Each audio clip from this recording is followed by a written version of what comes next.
Alright, so here's a brand new series on my YouTube channel. This is called Improv Advice, and this is Improv Advice number 1. So stay tuned. We're going to talk about my jam track that I just released, this G Blues featuring Jeff Sipe on the drums. I'm going to show you how to freshen up your G Blues playing with a few ideas in the major pentatonic and the minor pentatonic, so stay tuned.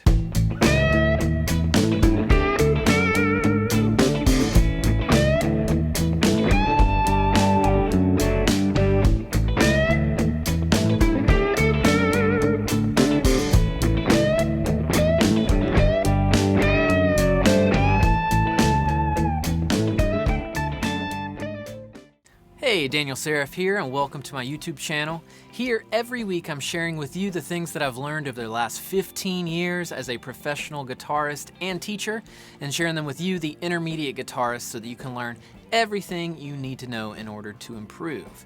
So if you're new here, please make sure go ahead and subscribe below and ding that bell so that you know every time I upload a new video. So today in Improv Advice number 1, I'm talking about jam track number 1 that I posted on my YouTube a little while back. It's the G Blues jam track, and you can click the link below in order to see that track and play along with.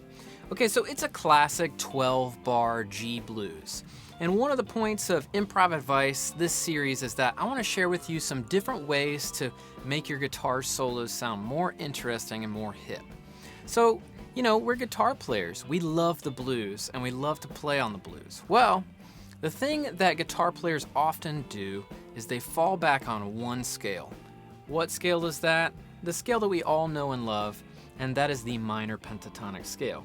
Now, in the box patterns, you know, you might have your classic minor pentatonic shape here, right? And then all the other patterns.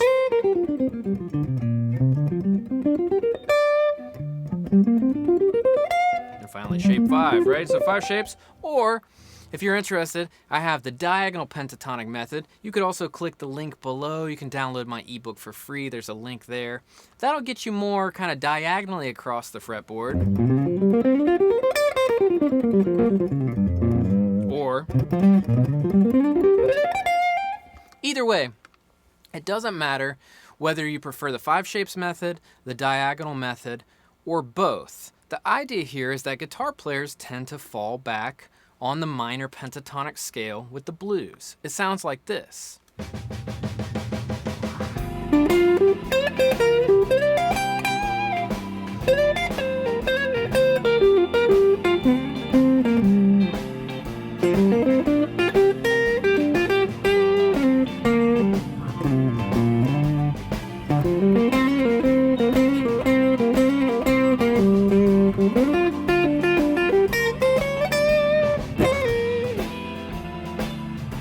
So let's be clear, there is nothing wrong with the minor pentatonic scale. However, because it's so often used, it can be a little bit boring after a while, right? So in this video, I'm going to share with you something else that you can do. Okay, so if we look at the 12-bar blues progression in G, the chord progression that we have, and specifically this track that I'm playing along to here that you can play along with, it goes G7 for a bar, C7 for a bar, G7, G7, C7, C7, G7, G7. Then we have the turnaround, D7, C7, G7, D7. Now there's no doubt that the minor pentatonic scale sounds great over all those chords. However, like I was saying before, it can be a little boring. So what I'm going to share with you is that there's another hip pentatonic scale that you could play that sounds great over a couple of the chords. What is that scale? Well, that scale is going to be the G major pentatonic scale.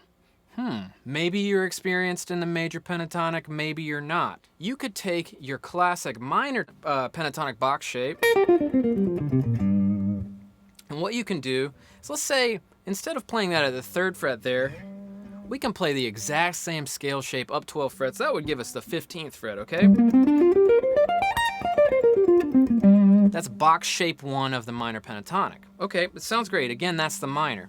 Well, if you wanted to play G major pentatonic, what you can do is you can take your pinky, and instead of it being on this note up here, you could put it on G, right? So sometimes I tell my students, you know, my online lesson students that I work with via Zoom or Skype, that basically pointer finger starting on G gives us minor pentatonic box shape 1. Pinky finger starting on G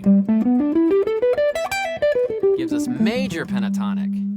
The neat thing about that is in this chord progression, you can use the G major pentatonic on the G7 chord and also actually on the D7 chord.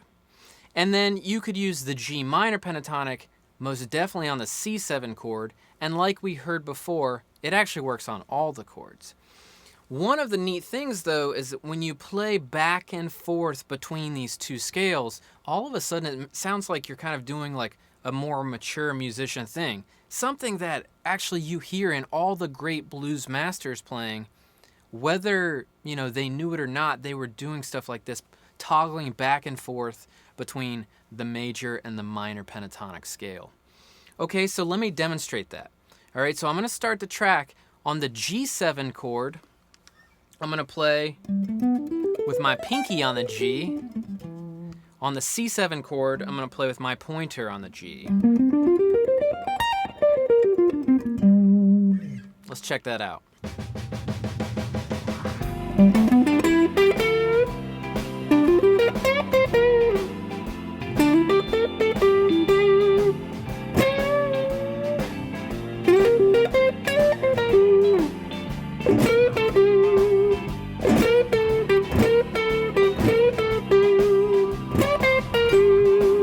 I'll go around one more time.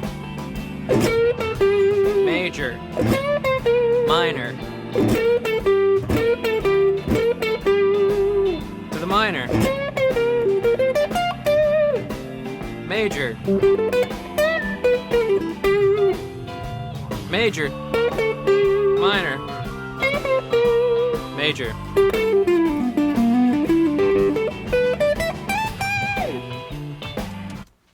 So again, there, I was trying to stick pretty strongly to playing the major pentatonic scale on the 1 chord, the G7, and the D7 chord, the 5 chord, and then playing the minor pentatonic on that 4 chord, the C7 chord. And I think it sounds great. Now clearly, you can't just play the scale up and down, right? So I was using guitar vocabulary that I've worked on, and in my videos I'll talk more and more about like specific licks and specific influence and everything, but here's just a conceptual video to show you like how cool it can sound to switch between two scales. Okay, so one more tip for today on this track. If you don't know already, the G minor pentatonic scale sounds awesome by itself. However, what a lot of people do is they play the blues scale or the minor pentatonic at the blue note. That would be this.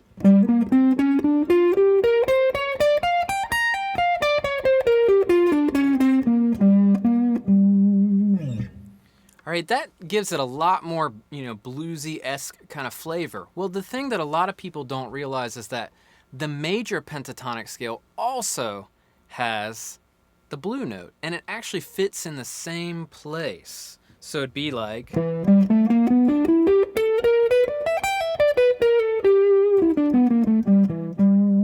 like the thing that I find with the blue note is that if I'm doing a slide or a hammer-on or just passing through it sounds the best. I wouldn't recommend necessarily landing on it really strongly, like, or unless you're really trying to make a statement. Okay, I'm going to play a little bit more here and I'll show you how those blue notes can sound.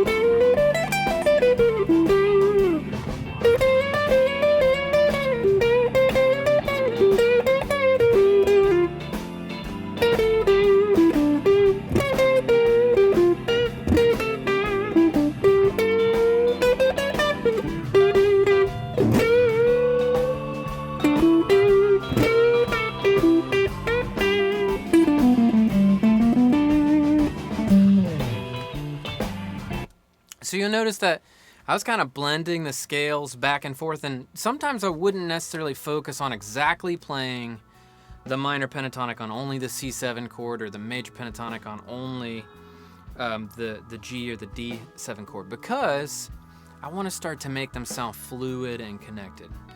Okay, so I want you to go ahead, make sure you click that track below, go check out this jam track. I want you to jam on it, right? And how about if you're feeling up for it, download the track. There's a link at that video. You can download the jam track, and I'd love to see you, maybe a recording, post it on your YouTube or your Instagram or your Facebook or whatever, and tag me of you jamming over the track and trying some of these ideas. I'd love to hear you doing that. I love jamming, I love improvising, especially on a great jam track like this one featuring Jeff Sipe. He's just such a great drummer.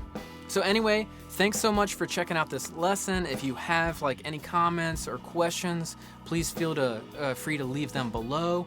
And also, if you're interested in learning more about the diagonal pentatonic concept that I talked about earlier, you can download my ebook below, and also I have a full free course on my website, danielseriff.com. And the link is below for that, as well as a 5-part course that walks you through playing minor pentatonic across the entire guitar neck. All right, thanks a lot for checking out this video, and I will see you very soon.